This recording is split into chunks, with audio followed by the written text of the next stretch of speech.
এই গল্পটা শোনার পরে এই ছেলেটাকে আপনারাই বলবেন, মানে এই ধরনের ছেলেদেরকে কোন টাইপের কথা বলা যায় বা কি বললে তারা আর বুঝবে, কেমন করলে যে তাদের ভিতরে ওই বিশ্বাসটা আসবে বা কেমন করলে যে তাদের লাইফে তারা পরিবর্তন করতে পারবে, যে কোনো সিদ্ধান্ত আবেগ দিয়ে নিয়ে ফেলে যে ছেলেগুলা, তাদের জন্য আজকের গল্পটা।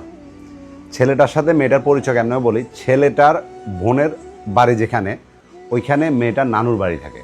তো ছেলেটা যখন বোনের বাড়িতে বেড়াতে যায়, ওই সূত্রে মেয়েটাকে দেখে এবং ওইখানে কয়েকদিন দেখার পরে মেয়েটাকে তার ভালো লাগে এবং মেয়েটা নিজের থেকেই ছেলেটাকে তার নাম্বারটা দেয় বা তারা দুজন কথাবার্তা বলে। তো কথা বলতে বলতে একটা সময় অবভিয়াসলি তাদের মধ্যে রিলেশনশিপ স্টার্ট হয় এবং তাদের রিলেশনশিপটার কথা ছেলেটার বোনে জানতো সব কিছু, মোটামুটি ভালোভাবে সব কিছু চলতেছে।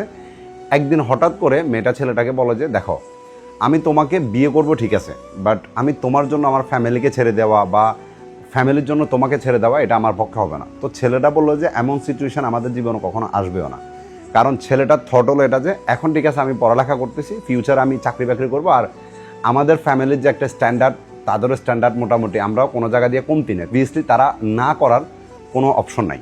এই কারণে ছেলেটা বললো যে তোমার ফ্যামিলিকে আমি রাজি করাবো, তুমি টেনশন করো না। এভাবে রিলেশনশিপটা 3 বছর গেল। আর এই 3 বছরের মধ্যে অবভিয়াসলি তারা দেখা সাক্ষাৎ করতো, 2-3 মাস পর পরে তারা দেখা সাক্ষাৎ করতো, একসাথে ঘুরতো, অনেক ভালোই সম্পর্ক চলতেছিল।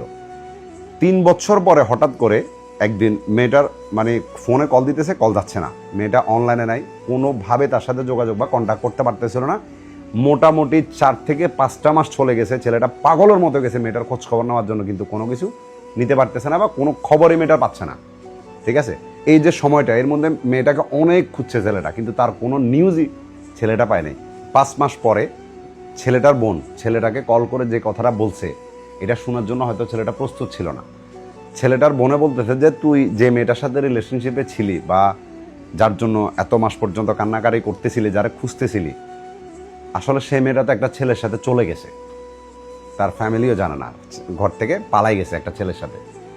এটা শোনার পরে ছেলেটা বললো যে ভাই আমি ঘরের মধ্যে ছিলাম, আমি ঘর থেকে দৌড়ে বাইর হই, আমি রাস্তার মধ্যে এসে মানে আমার মন চাইছে যে আমি এমনভাবে চিৎকার করি, আমার পুরো সমস্ত শরীর কাঁপতেছিল এটা শোনার পরে, মানে আমার কল্পনায়ও এটা নাই এমন কিছু সে করবে। আমি ভাবলাম যে হয়তো তার পারিবারিক কোনো সমস্যা হবে বা আমার উপর দিকে কোনো রাগ হবে, আমি এগুলোই নিজে নিজে ভাবতেছিলাম, বা আমার সাথে রিলেশনশিপ ব্রেকআপ করতে চাইতেছে, এক্সেট্রা এক্সেট্রা, এগুলো চিন্তা করতেছিলাম। কিন্তু আমার মাথায় এই জিনিসটা কোনোদিনও আসে না যে সে অ্যানাদার কোনো ছেলের সাথে পালাই যেতে পারে।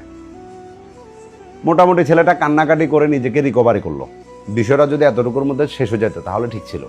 এখন থেকে ছেলেটা যে কত বড় গর্দবার গাধা এটার প্রমাণ পাবেন। সেটা কেমনে? 4-5 মাস মেয়েটার সাথে কোনো যোগাযোগ নাই, 5-6 মাস পরে মেয়েটা ছেলেটাকে আবার টেক্সট করে। টেক্সট করার পরে ছেলেটা তো প্রথম টেক্সটে চিনে গেছে, জানার পরে নর্মালি টেক্সটের মাধ্যমে কথা বলতেছে। ছেলেটা বললো যে ওর সাথে যে আমি কিভাবে কথা বলতেছি এটা আমি নিজেও জানি না, এবং আমার ভিতরে যে প্রশ্নগুলো ছিল আমি ওগুলো জাস্ট তারা করতে চাইতেছিলাম। দেন আমি ওগুলাই করতেছিলাম যে তুমি মানে তুমি এমনটা আমার সাথে কেমনে করলা, তুমি কেমনে আরেকটা ছেলের সাথে চলে যেতে পারলা। তখন মেয়েটা নর্মালি উত্তর দিছে যে দেখো এই ছেলেটা আমার জন্য না কালো জাদু করছে, আমি জানি না যে কেন আমি ওর সাথে চলে গেছিলাম। ও বলছে ও আমাকে না পাইলে এটা করে ফেলবে, ওইটা করে ফেলবে, এমন করে ফেলবে, তেমন করে ফেলবে, আমি না ভয়ে ওর সাথে ভেগে গেছি। বুঝতেছেন? এটা মেয়েটা ছেলেটাকে বলতেছে। তো ছেলেটা বললো যে তাহলে এতদিন পরে আমার কাছে টেক্সট করা বা আমার সাথে এগুলো বলার রিজনটা কি? তখন মেয়েটা বললো যে এলে যে কালো জাদু করছে ওটা নাকি পাওয়ার চলে গেছে, এখন এই জন্য বলতেছে যে আমার না ওর সাথে থাকতে আর ইচ্ছা করতেছে না, আমার ভালো লাগতেছে না, আমি অনেক কষ্টে আছি, আমি যদি তোমার কাছে আসি তাহলে তুমি আমাকে মেনে নিবা। তখন এবার ছেলেটা মানে 2-1 দিন আবার এভাবে কথা বলতে বলতে ছেলেটা বলছে ঠিক আছে মেনে নিবে। বলতেছে যে তুমি যদি এখানে ভালো না থাকো ঠিক আছে তুমি চলে আসো তোমার বাড়িতে, আমি তোমাকে তোমার বাড়ি থেকে আবার নিয়ে আসবো। তো মেয়েটা বললো যে ঠিক আছে। দেন মেয়েটা তার নিজের বাড়িতে চলে আসছে। আসার পরে ছেলেটা তার ফ্যামিলিকে মেয়েটার সম্বন্ধে সব কিছু জানাইছে যে এমনি এমনি আমি ওই মেয়েটার বিয়ে করতে চাই। ছেলের ফ্যামিলির কেউ প্রথমে রাজি না। এখন ছেলেটা ছিল জিদ্দি টাইপের, সে ঘরের মধ্যে জিনিসপত্র ভাঙচুর করে ঘর থেকে বাইরে গেছে, বাইরে বন্ধুর বাসায় গিয়ে রাত কাটাইছে। পরের দিন ছেলেটার বাবা ছেলেটাকে কল করে বলতেছে যে ঠিক আছে যদি তুই ওর সাথে ভালো থাকতে পারিস তুই আমাদেরকেও ছেড়ে দিতে পারবি, ঠিক আছে যা চল আমরা ওই মেয়ের বাড়িতে যাব। ছেলেটা বললো যে ঠিক আছে আপনারা রেডি হন আমি আসতেছি। দেন আসলো, আসার পরে মেয়েটার বাড়িতে গেল। যাওয়ার পরে মেয়েটার মা বললো যে তোমরা তো সব কিছু জানোই ওর সম্বন্ধে, তো যদি সব কিছু জেনে শুনে ওরা বিয়ে করতে চাও তাহলে আমাদের কোনো আপত্তি নেই। দেন মানে ছেলের মা বাবার থটল এটা যে পতিতালয় থেকেও তো মানুষ মেয়ে নিয়ে আসি সংসার করে ভালো থাকে, তো যদি আমার ছেলে ভালো থাকতে পারে তো ঠিক আছে। দেন বিয়ে শাদী হলো, মেয়েটা ছেলেটার বাড়িতে নিয়ে আসলো। মোটামুটি ভালোভাবে সংসার জীবন যাচ্ছিল। এখন ছেলেটা ছিল বেকার, তো নিজের বাবার ব্যবসা বাণিজ্য যেটা ছিল ওইটা দেখাশোনা করতো, এভাবেই দিন যাচ্ছিল। কিন্তু মেয়েটার কি হতো, ছেলেটার মায়ের সাথে টুকটাক ঝগড়াঝাটি এগুলো লেগেই থাকতো। দেন একদিন ছেলেটা চিন্তা করলো যে আমি যদি এখানে থাকি তাহলে এটা কোনোদিন সমাধান হবে না। মেয়েটাকে নিয়ে ঢাকায় চলে গেছে। ঢাকায় গিয়ে ছেলেটা চিন্তাধারা এটা যে এখানে চাকরি বাকরি করবে, দেন মানে নিজের লাইফটাকে নিজে সুন্দর করে গুছাবে। তো এখানে গেল, যেখানে চাকরি ইন্টারভিউ দেওয়ার কথা ওইখানে বললো পরের দিন আসার জন্য। তো তার একটা কাজিনের বাসায় মোটামুটি কিছুদিন ছিল, ওইখানে একটা সমস্যা হয়েছে, তারা নিজে একটা বাসা নিছে, ওইখানে থাকা শুরু করছিল, ভালোভাবেই দিনকাল যাচ্ছে। এরপরে দেখা গেছে এর মধ্যে টুকটাক ঝগড়াঝাটি হয়েছে, এমনও সিচুয়েশন আসছে যে মেয়েটার গায়ে ছেলেটা হাতও উঠেছে, যেটা ঝগড়াঝাটির ক্ষেত্রে রাগের মাথায় ছেলে পুরুষ মানুষ হয়তো ভুলে বসত করে, কিন্তু এটার জন্য ছেলেটা অনুতপ্ত, অনেক বেশি অনুতপ্ত। যাক, এরপরে ভালোই যাচ্ছিল তাদের দিনকাল। দেন ছেলেটা যেখানে বাসার মধ্যে আছে ওই বাসার মধ্যে তার পরের দিন একটা ইন্টারভিউ আছে। তো ইন্টারভিউ দিতে যাবে একটা চাকরির জন্য। তো মেয়েটা বললো যে ঠিক আছে তাহলে আজকে তাড়াতাড়ি ঘুমাই পড়ো, কালকে তো তোমার ইন্টারভিউ আছে। দেন ছেলেটাও ঘুমাই গেল। পরের দিন ঘুম থেকে ওঠার পরে মেয়েটা নাস্তা বানালো, সব কিছু খাবার দাওয়া শেষ করার পরে মানে ছেলেটা ইন্টারভিউ দিতে যাবে, ওইটাই মেয়েটা বলতেছে যে আমি ঘরের মধ্যে তো একলা একলা বসে থাকবো, তুমি একটা কাজ করো, তোমার ফোনটা আমাকে দিয়ে যাও, আমি না হলে একলা একলা বসে কী করবো। তো ছেলেটা বললো যে ঠিক আছে। ছেলেটা তার ফোনটা মেয়েটাকে দিয়ে দিল। দেওয়ার পরে ছেলের ইন্টারভিউ দিতে গেছে। ইন্টারভিউ শেষ করে যখন সে বাসায় আসছে 2 থেকে 3 ঘন্টার মধ্যে মেয়েটা বাসার মধ্যে নাই। ছেলেটার কলিজার মধ্যে একটা চিপ দিয়ে উঠছে যে কোথায় গেল, অপরিচিত জায়গা, কেমনি কি হয়েছে। চারিদিকে খোঁজ খবর নিতেছে, যতটুকু পারতেছে মানে সব জায়গায় খোঁজ করতেছে মেয়েটা, কিন্তু মেয়েটাকে কোথাও পাচ্ছে না। দেন পরবর্তীতে মানে সে কি করলো, মেয়েটার বাড়িতে কল করছে। মেয়েটার মা উল্টা গরম যে আমার মেয়েরে কোথায় রাখছিস, আমার মেয়ে কোথায় গেছে, এটা একসাথে বলে ছেলেটার নামে করবে, এটা করবে সেটা করবে, কি মানে অন্য লেভেলে চলে গেছে তারা। ঠিক আছে, পরে জানতে পারে যে মেয়েটা তার নিজের বাড়িতে চলে গেছে।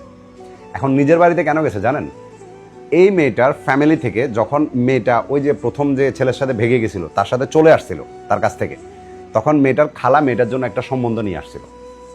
তো ওই সম্বন্ধটা কিন্তু মেয়েটার মারও পছন্দ ছিল এবং মেয়েটার বাবারও পছন্দ ছিল, কিন্তু মেয়েটা তখন এই ছেলের সাথে বিয়ে করার জন্য পাগলামি করছিল।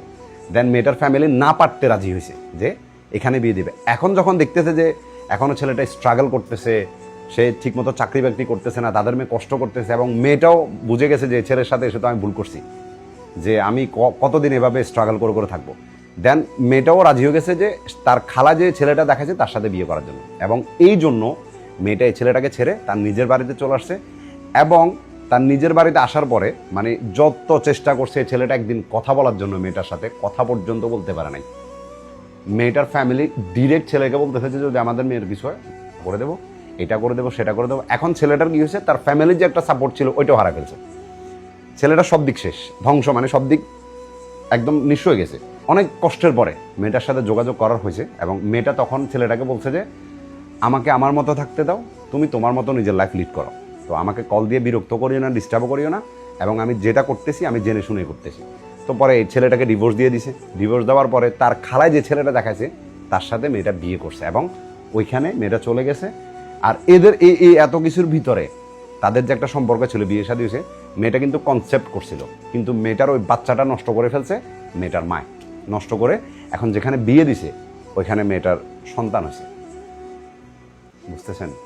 তো এই যে পুরো স্টোরিটা আপনাদেরকে আমি হয়তো অনেক শর্ট করে বলছি, এটা কিন্তু অনেক লং একটা স্টোরি, আমি শর্ট করে বলছি আপনাদের ইম্পর্টেন্স কথাগুলো যাতে বুঝতে পারেন সব কিছু।